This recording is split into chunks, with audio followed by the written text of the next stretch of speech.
Hello YouTube, my name is Massimo Masca. I build custom PCs and this is my first proper YouTube video. Today we have a PC build that I built over 2 years ago. This was my first ever custom PC and what's actually brought me into the world of custom PCs. We haven't touched it, the customer's just left it, and now we're going to go upgrade all the fans and afterwards, get a 1000 watt power supply in there for RTX 4000 series, then get it sent back off to my customer so he can enjoy his gaming. Before we get into the build, let's actually find out why I'm actually doing what we're doing.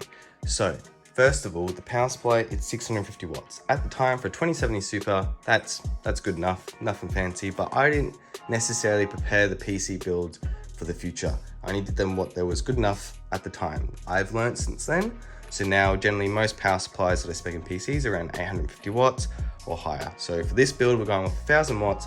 That way my customer never has to worry about his power supply again, and he shouldn't have to get another one installed for a future upgrade. Next is the fans. Now the reason why we're changing on the fans is, first of all, we've got 3 different fans. We've got the Corsair ML120s, we've got the basic Thermaltake 120mm on the rear, and we've got two 200mm ARGB Thermaltake fans on the front. They're great, but we want to sync them all together, make them all Noctuas, and make everything extra cooling. So first up as well, we're going to be changing this layout to intake. So we'll be intaking cool air from the top of the case through the filter, and we'll be intaking cool air through the front of the case through the filter as well, and exhausting it out a single 140mm fan. That way we have the maximum cooling potential for this case. When I say this PC hasn't been touched in over 2 years, I literally mean it. There is a spider web inside there. My customer hasn't done anything. He's just left it as is. It's ran perfectly. It's done the work that it's needed to do. It costs around 3,000 Australian dollars at the time of building of this PC, and it still actually holds up quite strong to this day. So now all we're doing is just refining it all and making all the parts basically the best of the best for now, and then that way again he can just upgrade to RTX 4000 series when he's ready.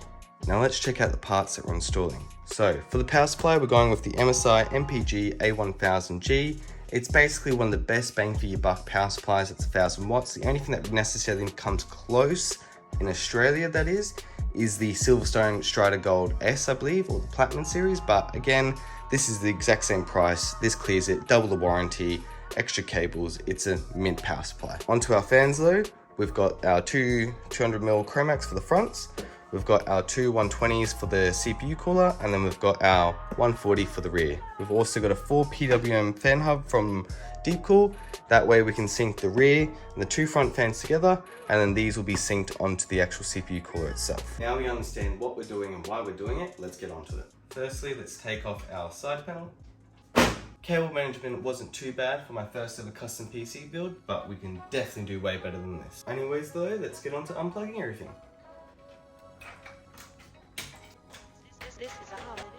What I'm actually doing here is I've taken off the old ARGB hub because we're not actually going to be using any ARGB fans that came with the case, so we don't need it.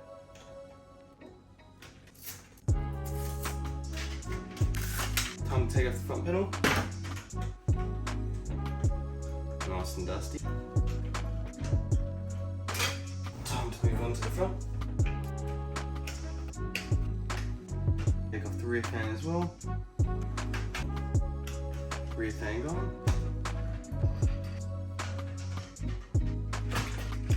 There we go, 2070 Super is out. Now we can get onto the CPU cooler.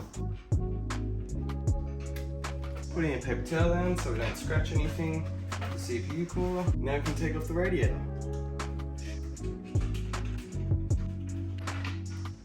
Cooler is out. Grab some alcohol wipes to quickly clean our CPU. The next task is to unplug the motherboard from the power supply. Now let's unscrew our power supply. Now at the time we went for a Seasonic GX650, amazing power supply. I usually got them in the 850 watt models, but for the same price now you can get the A1000G, so clear choice for our replacement. That's the PC though, all stripped out. It is incredibly dirty. There is dead bugs, spiders, bloody ants, all sorts inside this case. But now we're gonna go rebuild it. First of all, we're gonna clean everything up, make sure it's all spotless, and then once I'm done, we'll get back to it. And just like that, PC is all nice and clean. We can go plug in the front I/O connectors and then we can move on to the power supply. My tip with front panel connectors is getting them all from the very beginning, bunching them up together, and then running them separately for each individual lines.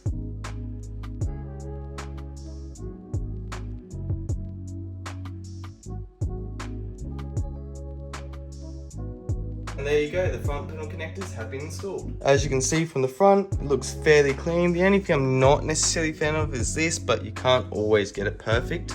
But still, if we go turn the PC around, as you can see there, nice and clean. And when you're doing cable management, I find that the front panel connectors are basically the first thing you should get done, because you can make it all nice, get it out of the way, because it's for the case. It's not going to be unplugged and plugged in multiple times. So there you go, I reckon it looks pretty good. Definitely much better than before. So now we're going to get onto the power supply. Here we are, the MSI A1000G power supply. We only need 2 PCIe connections, we need 2 EPS connections, and 1 24-pin motherboard connection and 1 SATA connection. Now for this case it comes with a power supply mounting bracket, so we're going to install that onto this power supply. Now we're not going to tighten the screws too tight, that way we can actually align the power supply perfectly. For the flat motherboard cables, I usually like to line them together and zip tie them so they look like one. As you can see, it's all nice and straight, and we're going to leave this a bit hanging so it's easy to plug in. For our next connections, we're not going to actually plug them in yet, we're going to leave them till last since it's for our graphics card and for our SATA power, as it's quite easy to access the power supply from the basin since everything's nice and clean. Now let's screw on the power supply. You don't usually have to, you could actually leave it a bit loose so you can pull it in and out, so you can adjust your cables and all that sort of jazz, but we're just going to screw it in and get it set in place. Before we go do the 24-pin, we're actually going to do the EPS connectors first. We're actually going to zip tie them together and make sure that we have one that's 1 4-pin and one that's 1 8-pin. You don't have to plug in the 4-pin, but I always like to since I'm being paid to do so. Both EPS connectors have been connected as one. We're going to snip the zip ties.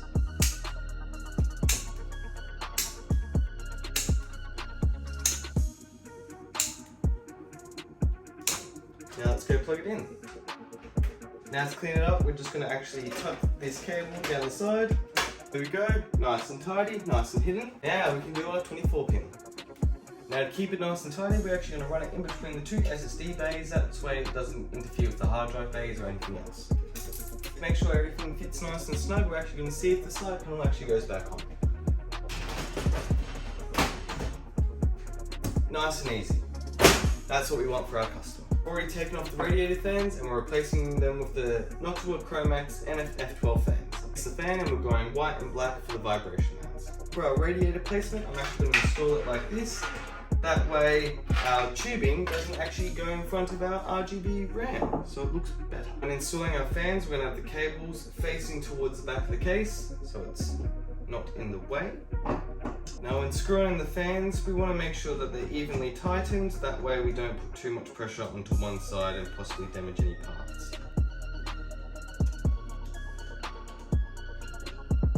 Plan is for the CPU cooler. We want to actually plug our fan directly into the CPU cooler without using the extension to save some cable management. And then for the other fan, we're just going to use the extension to just make it up towards that point there. Keep it nice and tidy, nice and simple. There you go. That's how it should look like inside there. It should all be nice and hidden, will be down there. Okay, so we've put paper towels down so we don't actually scratch the bottom of the case when trying to install the CPU cooler. And we've got our radiator screws here, so we're going to go install it to the top, keep it nice and loose so we can still move it around, install our thermal paste and get onto it. So what I can tell is that this cable here should only be around about 6 to 7 centimeters long. So we're going to make this quite shorter, as well as the pump cable, and then the SATA will just slip straight behind. Next on our list, we're going to actually install our thermal paste, and we're going to manually spread it because I believe that full coverage should just be standard for everything, especially for CPUs these days. They get really hot and you're actually losing a bit of performance if the thermal paste isn't touching all 4 corners. We've got our little plastic spludger, paper towel to clean up any mess, and some alcohol wipes so that way we're not putting any bits and pieces everywhere, so make sure we clean our splodger. Nice and tidy, and do the same for our CPU. Make sure it's nice and clean. Dry it off, paper towel, make sure there's no residue left. I usually like to just squeeze out a bit of the film piece first, because it tends to be the hard part, and then all the good stuff is left over on the inside. I find with Kryolan film paste, you tend to put a bit extra just because it is quite thick and it doesn't necessarily like to spread that much. So because of that, put a bit extra, makes it a bit easier to manually spread. Now that we've manually spread it, it's going to even consistency over the whole IHS. We're going to actually put all the excess into the center of the actual CPU block. We can actually install our CPU block.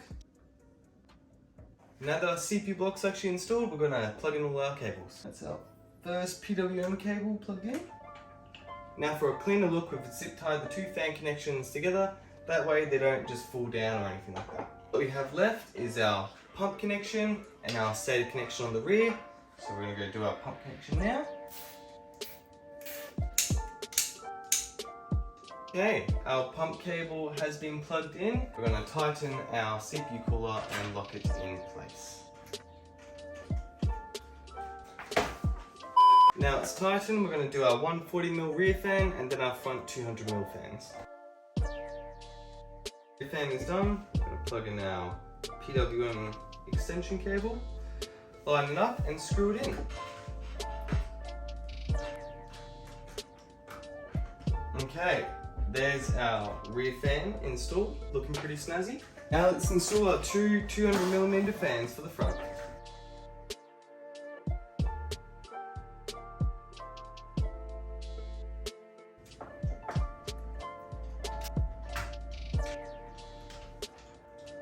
So I've cleaned the front panel, as you can see, all nice and dust free. Front panel installed, now we've got to go wire everything up. For our fan hub, we're using the Deepcool FH-04. It's just a basic 4 PWM fan hub, but what we're using it for is to sync our two 200mm fans with our rear 140mm fans, and then that way it's all nice and synced together. You can usually find these for around 6 to 10 Australian dollars. Now we're going to plug this inside our CPU fan connector as the cooler is plugged into the pump header.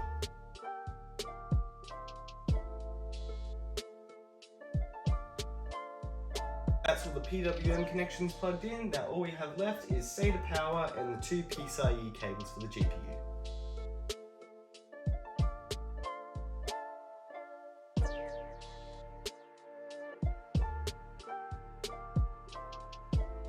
Now for the last two cables, the GPU cables. We've been at this for some time now, but we're basically done with the PC build, so I'm keen. Now let's install our graphics card. Lift you up, make sure the tabs push back, align it. There it goes. Screw in the graphics card. A little tip as well, get your hand, hold the graphics card up as high as you can, and then just screw it in. This way it prevents as much sag as possible, because you put the card in the highest position. So when it drops down, it doesn't hang so low. Again, holding it up just to give it that extra support. We can install these plates of sorts. Okay, now that's done, all we have left is the graphics card cables. So my plan is with the graphics card, I'm going to have the cables run over it. That way we have unrestricted airflow underneath the graphics card, and we don't have to worry about the cables going above it and affecting the airflow from the CPU cooler, because it's intaking air from the top. So it's just going to come in and go out anyways. So with that plan ahead, let's get onto it. And another thing, I'm actually going to get some double-sided tape, and I'm actually going to put that onto the side of the 6-pin. That way it just stays there, and then in the future, if my customer ever gets a dual 8-pin graphics card, they can just still plug it in without having to unzip tie anything or anything like that. This 2-pin should just go pop on the side. Boom, and it's like it's perfect. Now I know you can use just one cable for both ports for the graphics card, but if you actually look inside the manuals, for most power supplies, it is recommended to use one cable per port for your graphics cards. So because of that, that's what I do.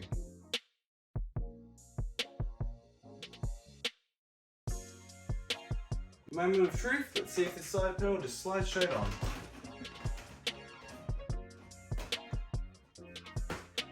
Like nothing. Just pops on. No resistance. Nice and easy. Let's see if this PC turns on. Motherboard has lights. Power button. Boop. Voila. All fans are spinning. Everything's working. RGB lights are on. PC's booting. I call that a job well done. Now, let's actually go see this PC.